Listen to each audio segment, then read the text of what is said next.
প্রচুর দেখুন কুঁড়িও এসেছে, দেখুন কতগুলো করে কুঁড়ি। গাছটা যেমনি সবুজ আছে, বৃদ্ধিটাও তাই। এই গাছটা হচ্ছে আমার পুরনো গাছ, 1 বছরের গাছ। আমি পর্যাপ্ত পরিমাণ জৈব খাবার দিয়ে তারপর প্রুনিং করে দিয়েছিলাম।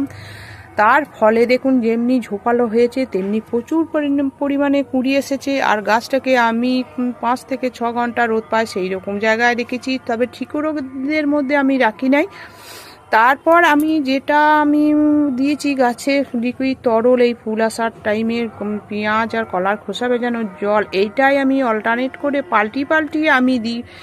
একবার যদি কলার খোসা ভেজানো জল দিই, পরের সপ্তাহে পেঁয়াজের খোসা ভেজানো জল। এইভাবে আপনারাও যদি গাছের পরিচর্যা করেন। আর একটা হচ্ছে চা পাতা, পর্যাপ্ত পরিমাণে আপনারা 10 থেকে 15 দিন অন্তর চা পাতাটা দেবেন। এই বেলি গাছের প্রিয় খাবার হচ্ছে চা পাতা।